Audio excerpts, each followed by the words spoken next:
Imagine waking up in a quiet town where everything feels just a little too still. The streets are empty. The market stalls stand untouched. Doors remain closed, not for hours, but for days. At first, no one understands what's happening. A few people fall sick, then a few more. And then, it spreads faster than anyone can explain. Neighbors stop visiting. Families begin to disappear behind locked doors. And in the silence, fear starts to grow. Some say it's punishment. Others whisper about poisoned air or something carried from distant lands. But no matter what they believe, one thing becomes clear. No one is truly safe.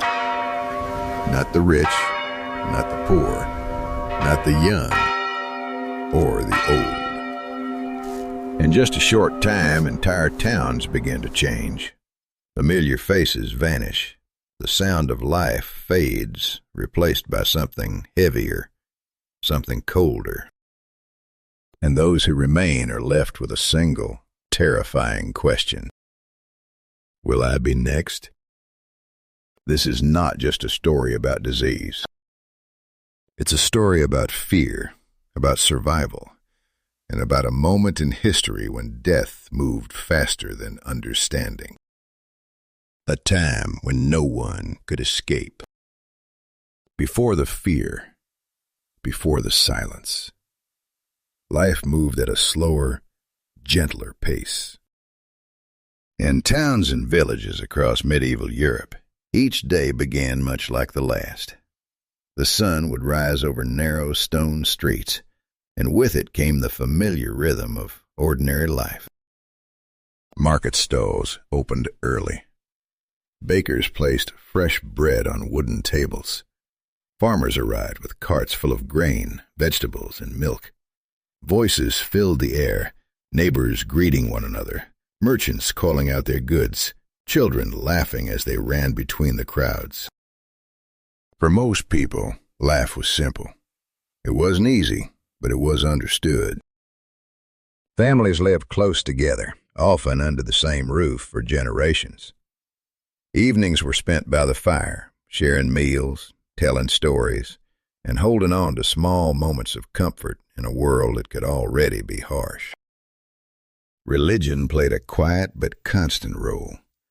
Church bells marked the passing of time, calling people to prayer, to reflection, to routine.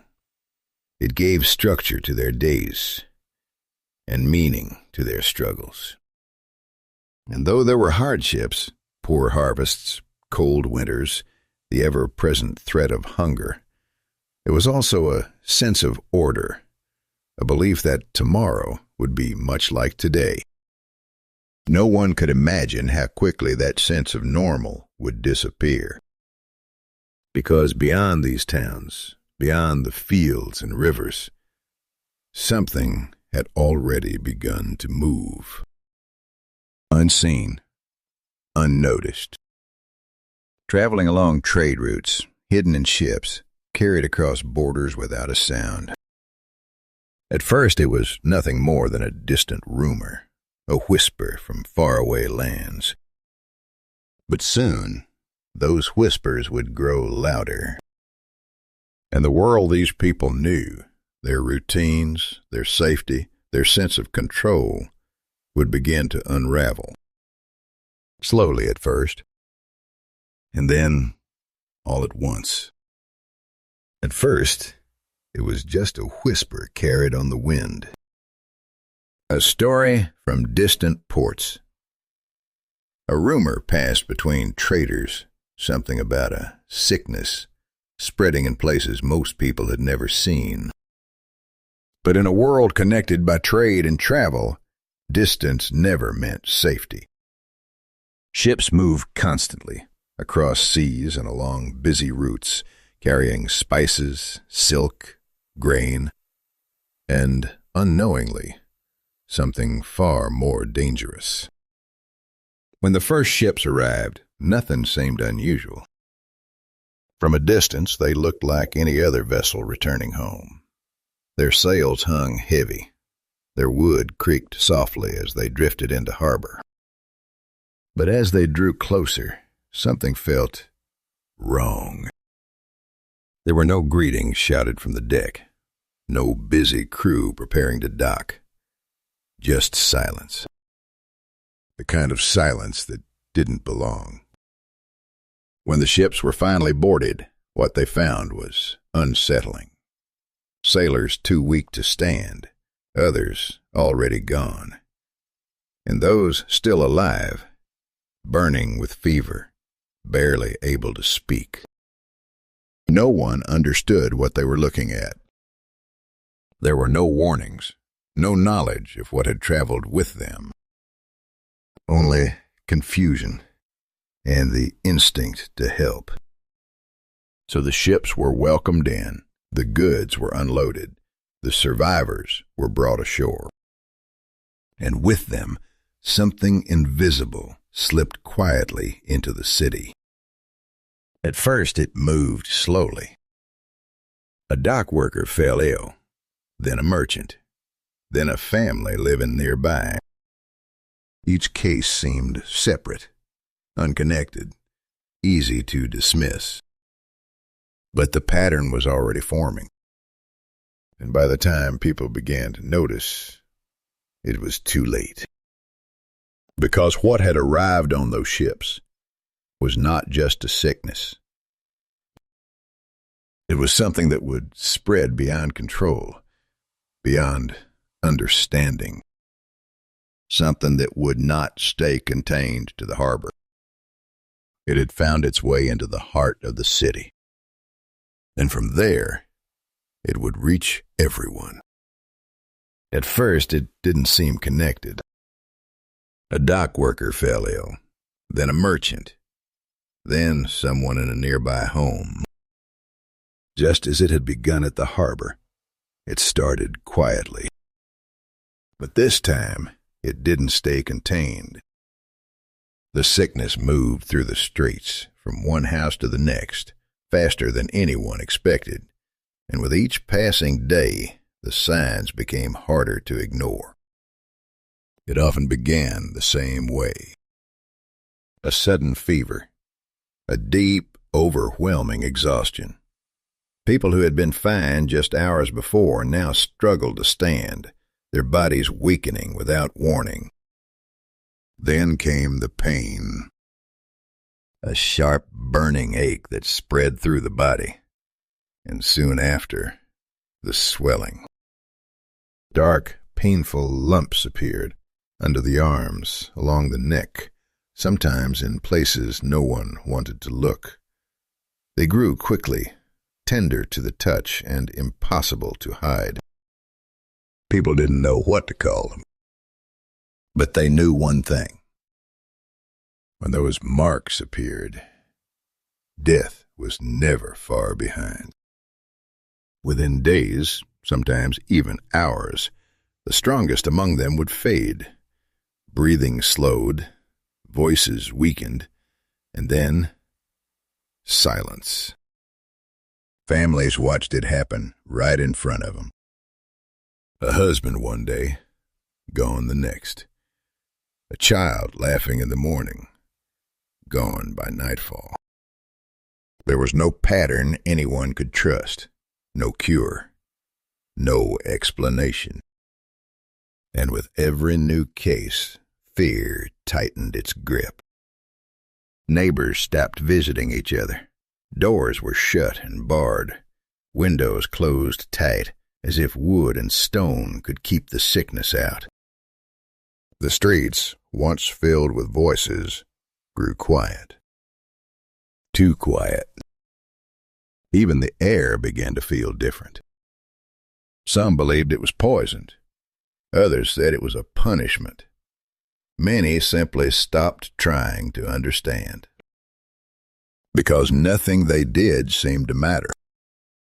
The sickness did not care who you were. Rich or poor, young or old. It came without warning, and it stayed until it had taken everything. Soon the fear became just as powerful as the disease itself. People turned away from one another. Some refused to care for the sick, even their own family, terrified that a single touch could seal their fate. And in that growing silence, something deeper began to settle in. Not just fear of death, but the realization that no one was in control anymore. That whatever had arrived on those ships was now everywhere. By now, fear was no longer a feeling. It had become the world people lived in. What began as sickness had turned into something much larger, something that reached beyond the body and into every part of daily life. The streets, once filled with voices, were now nearly empty. Markets no longer open. Shops stood abandoned. Doors remained shut, not out of caution anymore, but because there was no one left inside to open them. Entire households had vanished. In some homes, meals were still set on tables, untouched. In others, beds remained unmade, as if life had simply paused and never resumed. Those who were still alive moved carefully, quietly, avoiding eye contact, keeping their distance. No one trusted anyone anymore. A simple cough could send people running. A single sign of weakness could turn a neighbor into a stranger. And in that silence, the city began to change. Carts rolled slowly through the streets, not carrying goods, but bodies, covered in cloth, stacked without ceremony, taken away with no names, no goodbyes. There were no gatherings, no funerals, no time. The pace of death had become too fast for mourning. Church bells rang constantly, marking loss after loss, until even that sound became part of the background, another reminder that no one was spared. Those who once cared for the sick began to disappear as well. Healers, priests, even family members. Many chose distance over risk. Because by now, everyone understood the cost of getting too close. And yet, even in isolation, the sickness found its way in. People began to lose not just their loved ones, but their sense of order, their faith in what made sense. Some fled the cities, hoping distance would save them. Others stayed with nowhere to go, watching the world around them slowly collapse. Time itself felt different. Days blurred together, nights grew longer, and the silence grew heavier. Because it wasn't just the absence of sound, it was the absence of life. A world that once felt full now felt hollow. And those who remained could no longer deny the truth. This was no longer just a disease. It was the unraveling of everything they had known. In a world that no longer made sense, people searched for something, anything to hold on to. The silence of the cities, the endless loss, the feeling that everything was slipping away. It was too much to accept without explanation. So they began to ask questions. Why was this happening? And more importantly, who or what was to blame? With no clear answers, fear began to shape belief. Many turned to faith, more desperately than ever before. Churches filled with those who remained, people kneeling for hours, praying for mercy, for protection, for the nightmare to end. Some believed this was a punishment. a sign that something had gone terribly wrong in the eyes of a higher power. Others looked for answers in the air itself. They spoke of poisoned winds, of something invisible moving through the streets, carried by breath, by presence, by proximity. And then there were those who looked for someone to blame. Whispers began to spread, quiet at first, then louder. Rumors about outsiders, about strangers, about people who were somehow different. In times of fear, difference can become dangerous. And in their desperation, some communities turned against one another. Suspicion replaced trust. Accusations replaced understanding. It didn't bring answers, but it gave fear a target. Meanwhile, others tried to fight the disease in their own ways. They burned herbs, carried charms, avoided certain places, followed rituals passed down through generations. Some methods brought comfort. None brought control. Because no matter what people believed or who they blamed, the sickness did not stop. It continued just as it always had, silent, unseen, unstoppable. And slowly, a deeper realization began to take hold. That this was not something they could explain away. Not something they could pray, blame, or fear into submission. For the first time, many were forced to face something they had never truly known before. A world where answers did not come. And then, almost as quietly as it began, it started to fade. Not all at once. Not in a way anyone could clearly see. There was no single moment when people knew it was over.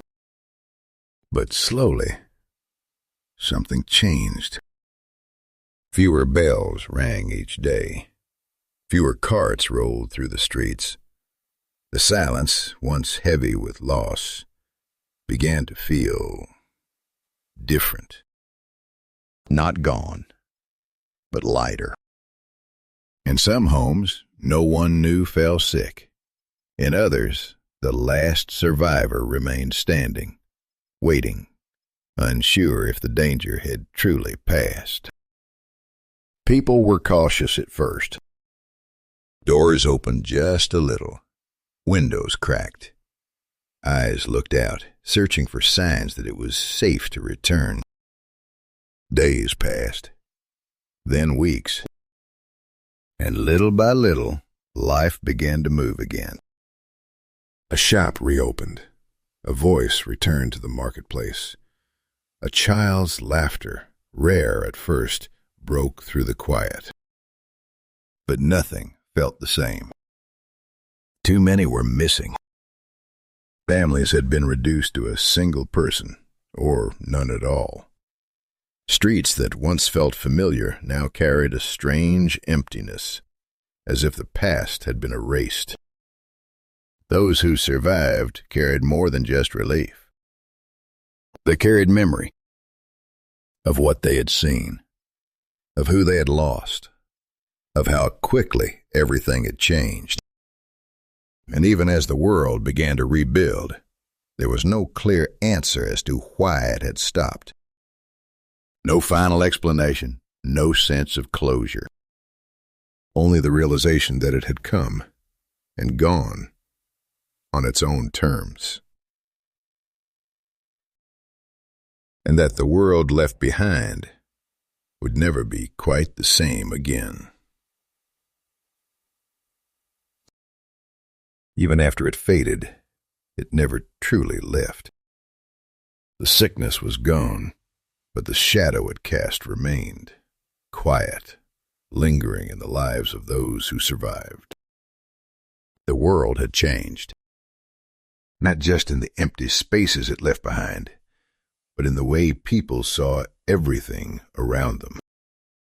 Life no longer felt certain. Safety no longer felt guaranteed, because they had seen how quickly it could all disappear. They remembered the silence, the fear, the feeling that something invisible could move through their world without warning, without mercy. And those memories stayed, passed down in stories, in caution, in the quiet understanding that some forces are beyond control. The Black Death was not just a moment in history. It was a turning point, a reminder of how fragile life can be and how strong people must become to endure it. And even today, centuries later, its shadow still lingers. Not in the streets, but in the questions it left behind.